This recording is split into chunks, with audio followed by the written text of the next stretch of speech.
Merci de nous accueillir chez vous, mesdames, messieurs. Il est 20h, les titres de l'actualité de ce lundi. À la une, la polémique autour de l'envoi probable de plus de 2000 soldats sénégalais au Yémen.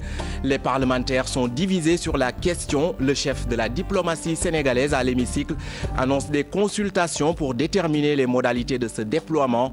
Du côté des populations, les avis sont plus que mitigés sur l'opportunité de cette mesure.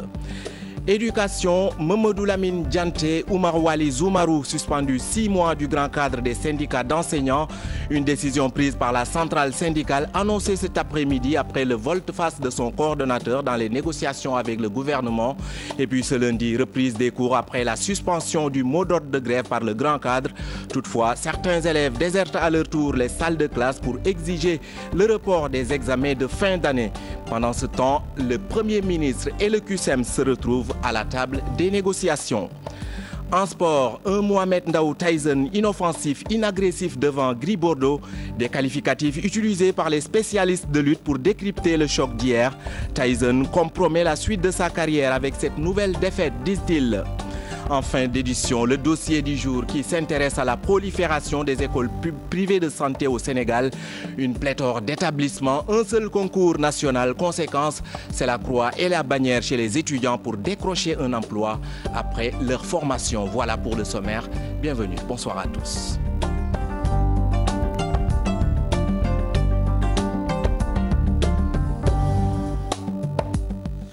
Je vous le disais tout de suite, le Sénégal compte déployer 2100 soldats en soutien à la coalition arabe dirigée par l'Arabie Saoudite dans l'offensive contre les milices terroristes au Yémen.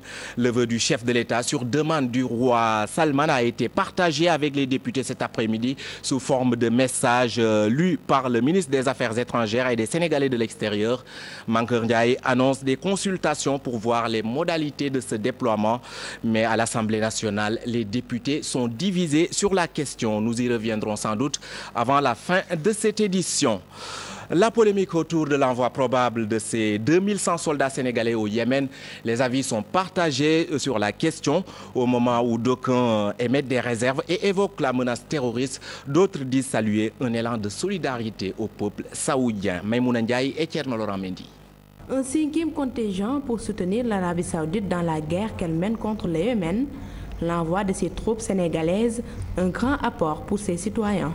D'aller aider un pays musulman qui est en difficulté, je suis d'accord. Je pense que c'est un accord entre l'État arabe, l'Arabie Saoudite et l'État Sénégal. Je pense que monsieur le président Macky Sall a toutes ces convictions. Je pense bien que c'est normal d'aider un pays qui en a besoin. Bon, il faut regarder par nous-mêmes si nous avons besoin, donc d'autres pays vont venir nous aider. 2000 soldats annoncés au front. Toutefois, certains Sénégalais s'inquiètent d'éventuelles représailles venant des terroristes. Moi, j'ai des inquiétudes par rapport au terrorisme. Mieux vaut rester chez nous. Ça mobilise les terroristes chez nous, quoi, parce que nous sommes en paix maintenant. Donc on n'a pas le droit d'envoyer nos soldats au Yémen. Parce que le rapport avec nous là, il n'y a rien, nous sommes en paix, nous n'avons pas de problème. De l'avis de ces populations, les djambars doivent être mis dans de meilleures conditions pour assurer leur mission. Comme toute personne, s'il y a des choses qui tombent sur toi comme ça, quelquefois tu es étonné, mais quelquefois il y a toujours un sentiment qui se dégage. Si vraiment leur sécurité est assurée là-bas, moi j'ai pas de problème. Moi c'est juste des questions de sécurité. L'envoi de ces troupes sénégalaises aurait-il un impact sur notre système de sécurité ? En tout état de cause, certains Sénégalais ne cachent pas leurs craintes.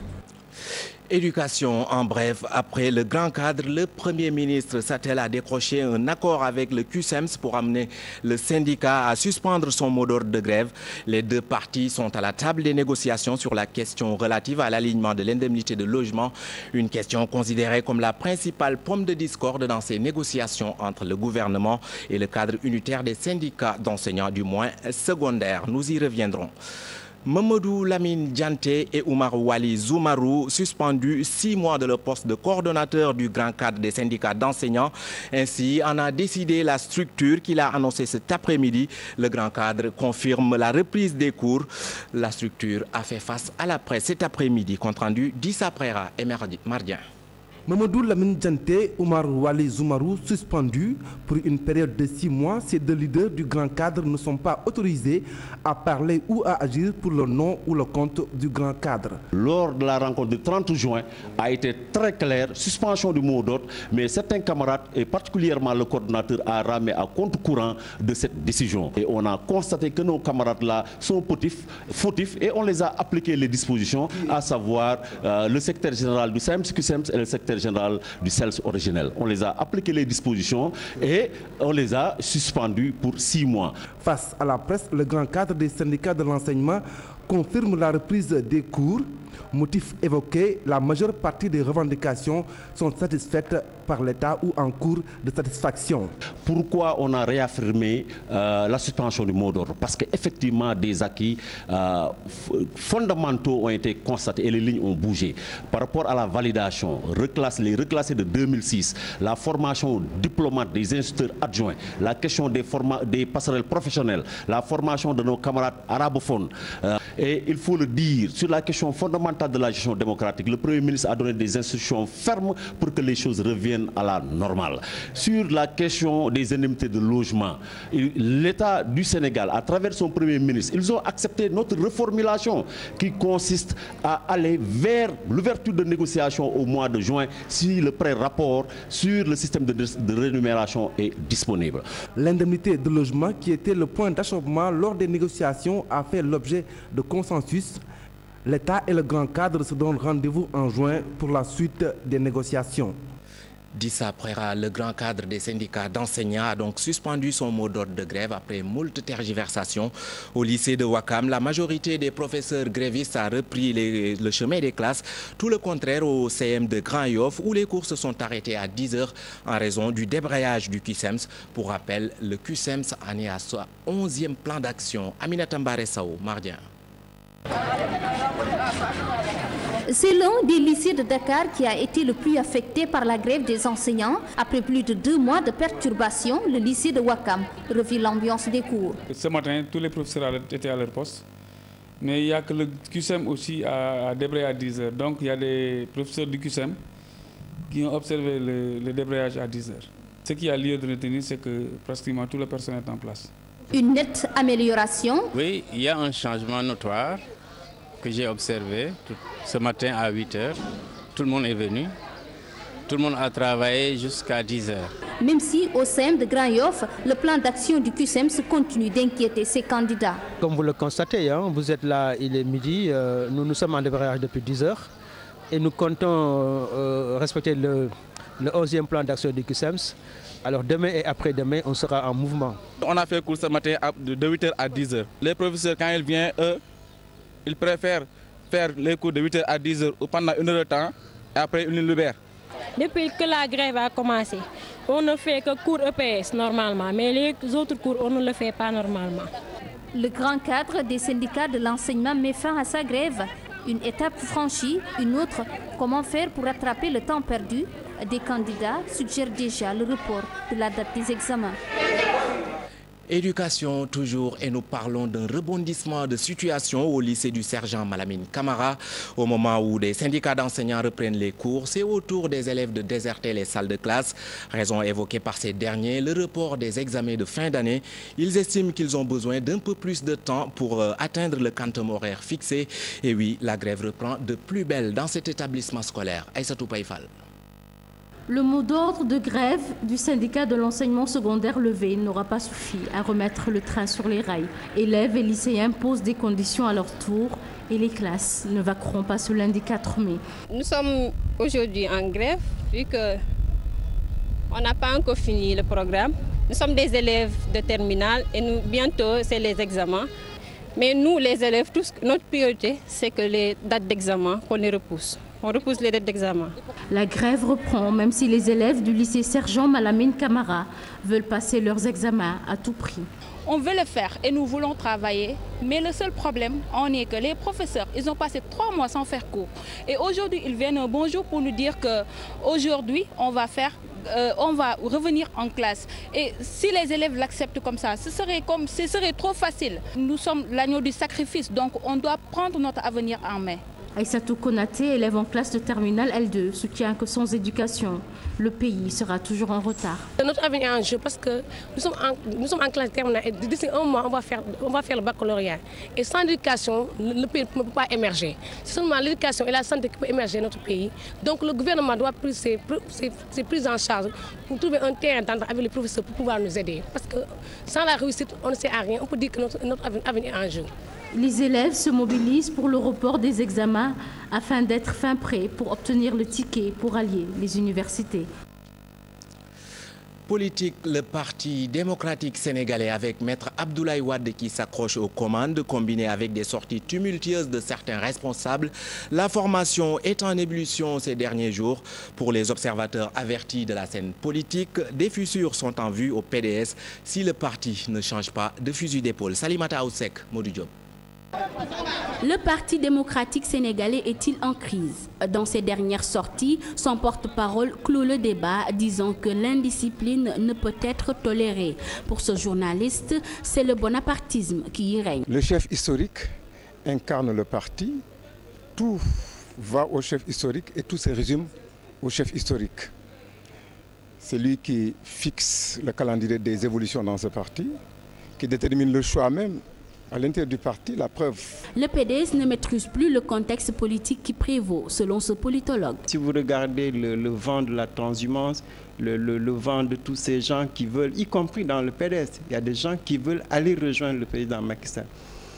Donc le PDS ne contrôle pas le contexte politique et en plus maintenant l'opinion publique ne semble pas aujourd'hui tournée vers le PDS. Des sorties menaçantes lors des comités directeurs, ces démarches peuvent entraîner des fissures. Bien sûr, c'est ça le risque majeur. Parce que si tu ne maîtrises pas l'environnement politique dans lequel tu es, tu ne maîtrises pas l'opinion. L'opinion n'adhère pas au PDS en tant que parti moteur de l'opposition. Parce que c'est des partis qui ne peuvent pas étouffer les ambitions ni les trajectoires personnelles.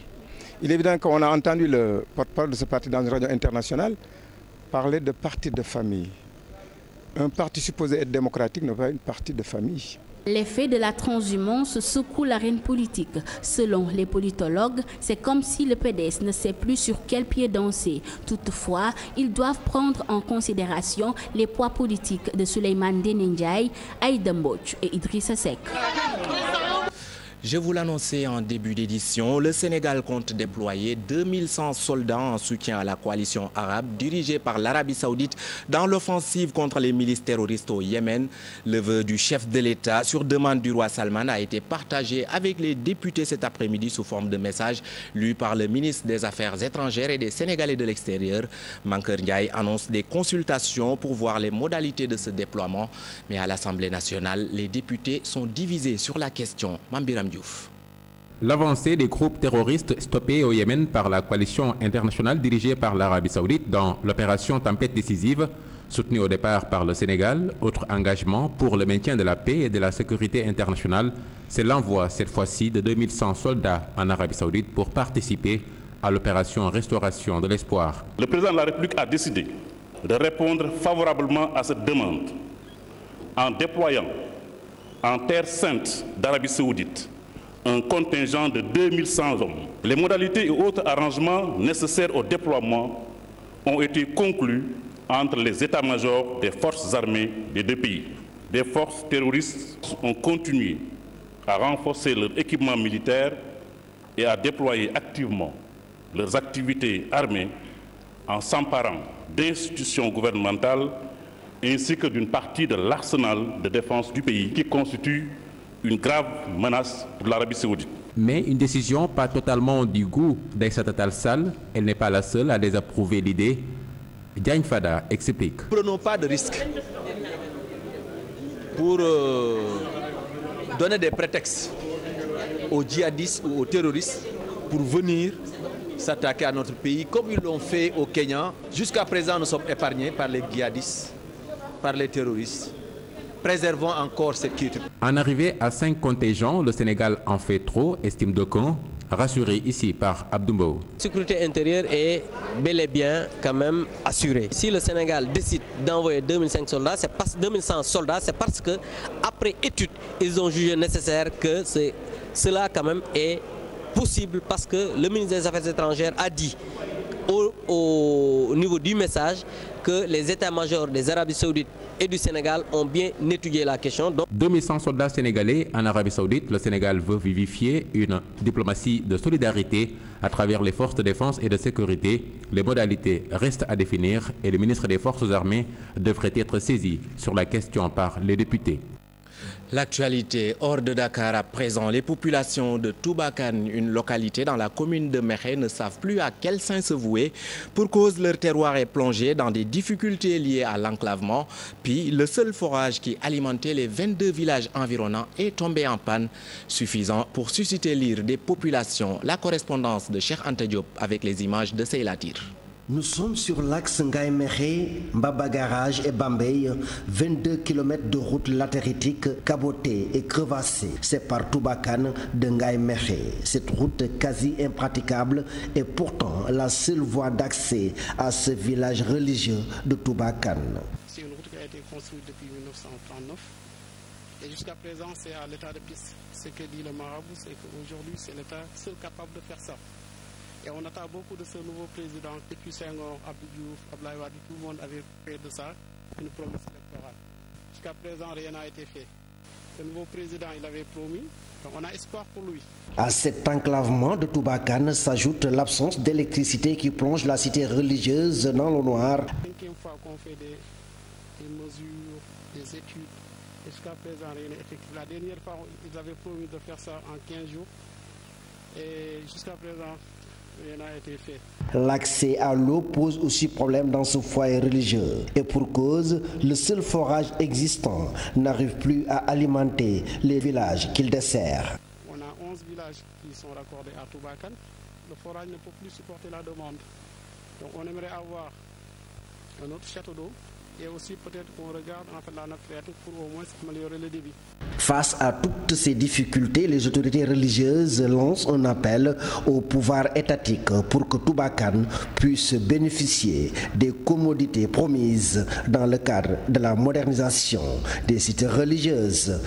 Santé à présent et nous parlons du district sanitaire de Ziguinchor qui est malade, très malade même. Il ne compte que 2 médecins pour près de 300 000 habitants. L'infrastructure souffre d'une insuffisance d'équipement adéquat et pour pallier cet état de fait, la mairie a entrepris des démarches en vue de signer un partenariat stratégique avec la mairie de Paris. Boubacar Diassi.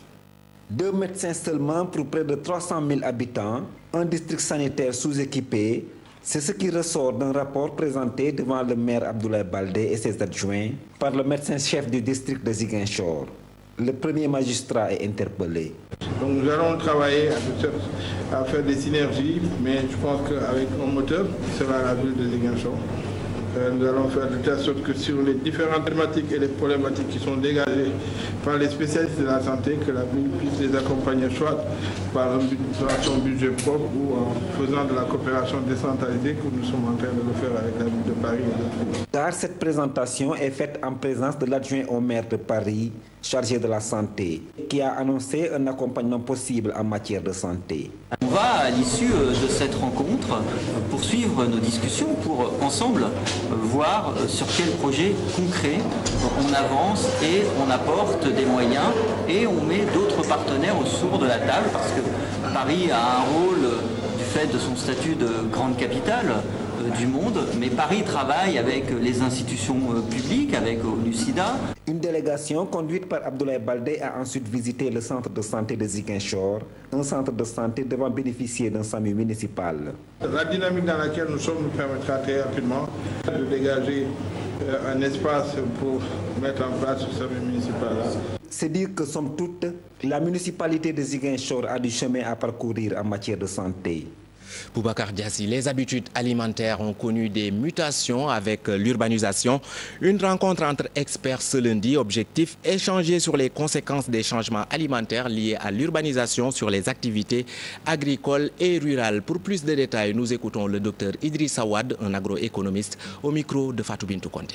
Ce qu'on a constaté, et les recherches le prouvent, c'est que vous avez le changement alimentaire au niveau du milieu urbain. Et ce changement alimentaire-là, avec une population urbaine de plus en plus croissante, vous avez une augmentation notamment d'une demande en produits alimentaires. Et en même temps, on note des changements en milieu rural. D'autant plus que nous avons en milieu rural, le milieu rural qui est de plus en plus connecté au milieu urbain avec les routes qui sont développées, avec les téléphones portables et autres. Donc il y a des changements dans ces deux systèmes-là. Et ce qui amène à redéfinir les politiques publiques pour pouvoir mieux tenir en compte les préoccupations des milieux ruraux, mais aussi les préoccupations des milieux urbains pour assurer une sécurité alimentaire. Parlons à présent de l'extincteur dans les véhicules. Et oui, la semaine de la prévention routière oblige. Le constat, nombreux sont les conducteurs sénégalais conscients aujourd'hui de la nécessité d'avoir un extincteur dans leur véhicule. Celui-ci est un moyen efficace pour venir à bout des flammes en cas d'incident. Un sujet signé Cheikh Tidiane John et Malika. Pour se prémunir contre les incendies et entre autres incidents, il est conseillé à tout automobiliste d'avoir un extincteur à bord de son véhicule. Cet appareil anti-incendie empêchant le développement des flammes est devenu une nécessité. Je garde toujours un extincteur dans ma voiture. On l'utilise en cas d'incendie. Pour l'utilisation, on appuie juste sur ce bouton. Simplement et automatiquement, le feu s'éteint. Oui, bon, c'est pour la sécurité et se protéger en cas de pépin. Non, mais j'ai entendu parler. Hormis les véhicules particuliers, les chauffeurs de transport en commun rencontrés disent être conscients de l'utilité de cet appareil clé. S'il y a un court-circuit, dès que vous appuyez sur ce bouton, le feu s'éteint. Et parfois, il nous arrive d'aider les chauffeurs qui n'en ont pas.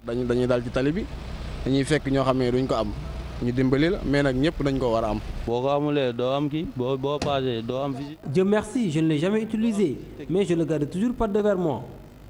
En cas d'incendie, je dois forcément l'utiliser.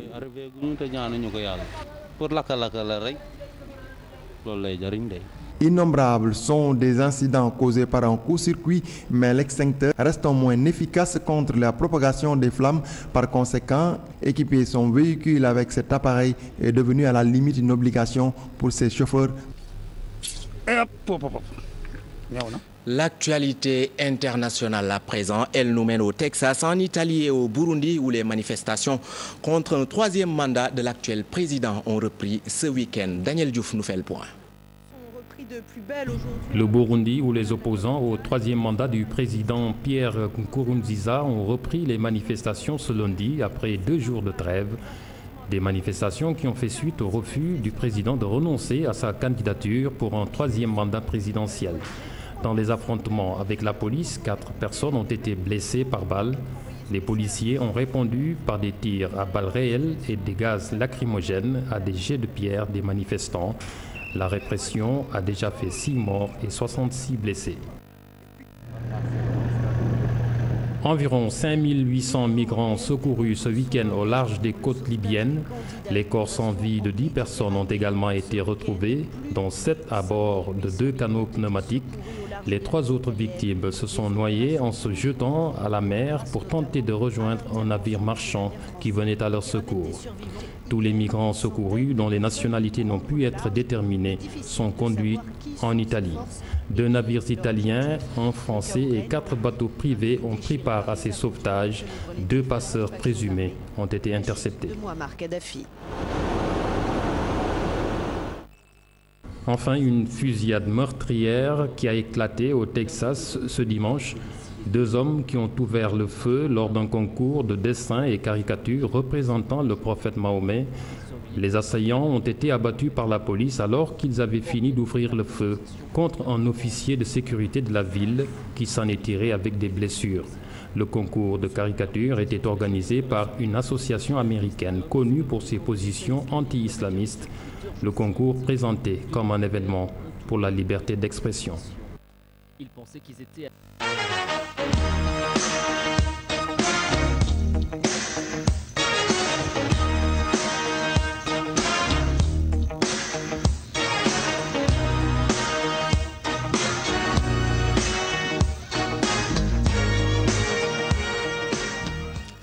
Dans l'actualité sportive, le combat d'hier entre Mohamed Ndao Tyson et Gris Bordeaux, analysé par les spécialistes de lutte, il s'accorde à dire que Tyson a été inoffensif, inagressif devant le Tigre de Fass. Par cette défaite, disent-ils, Mohamed Ndao compromet la suite de sa carrière. Pour Gris Bordeaux, un large choix d'adversaires s'offre à lui selon eux, après sa brillante victoire sur Mohamed Ndao Tyson. Pape Cheikh Diak.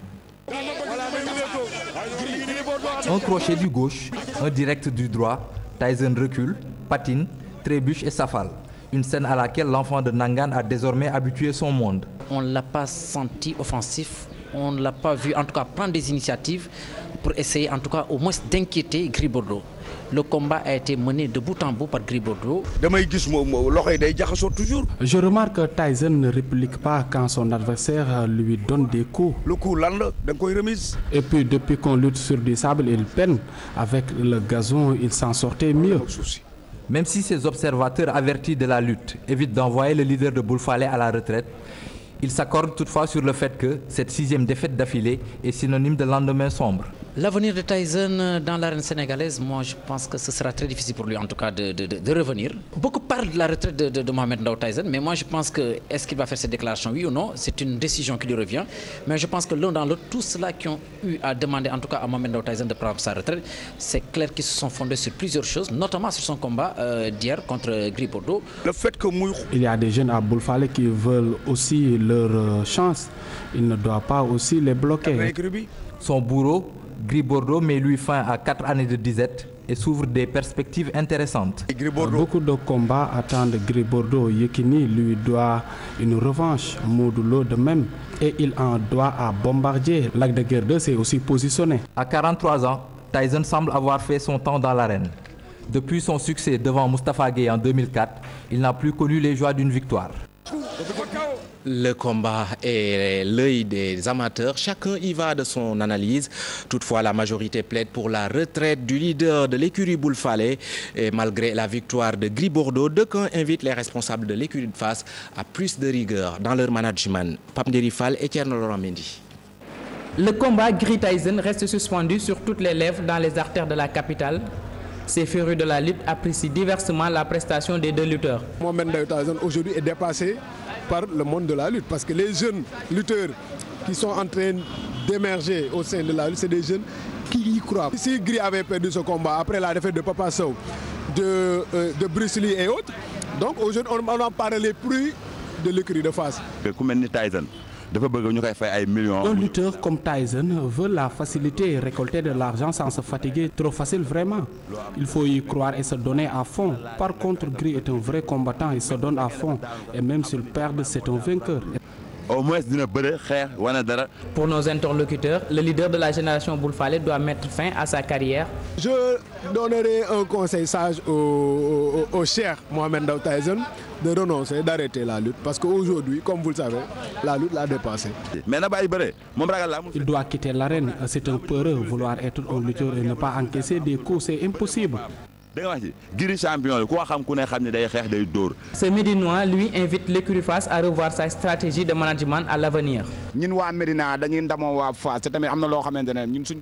sommes de la Médina, moi et nos fiers des Fassois. Vraiment, nous aimerions qu'ils nous impliquent davantage dans l'écurie et aux responsables de laisser les jeunes se défouler.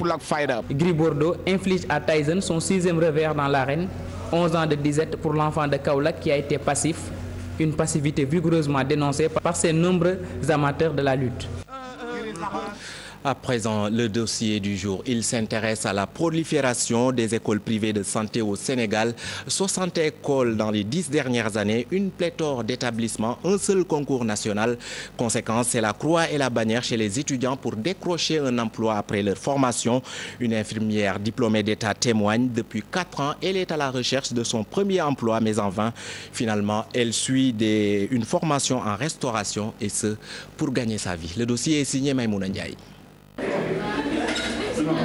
Elles veulent devenir infirmières, sages-femmes, entre autres. Ces étudiantes en formation dans les écoles privées de santé ont bien des ambitions. En 2e année, j'ai eu à passer par les maternités, en salle d'accouchement plus précisément. Il y a des groupes de travail, en même temps il y a des pratiques qu'on fait à l'hôpital avec nos monitrices.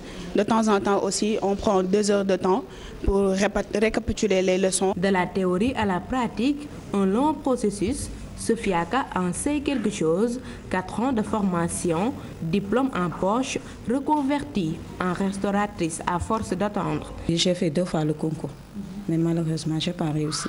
Ce n'est pas intéressant parce que tu gaspilles de l'argent. En même temps, tu perds ton temps. Tu as payé pendant 4 ans et tu reviens pour payer encore une autre formation. C'est un peu difficile. Il y a beaucoup d'écoles et qui n'ont pas le niveau.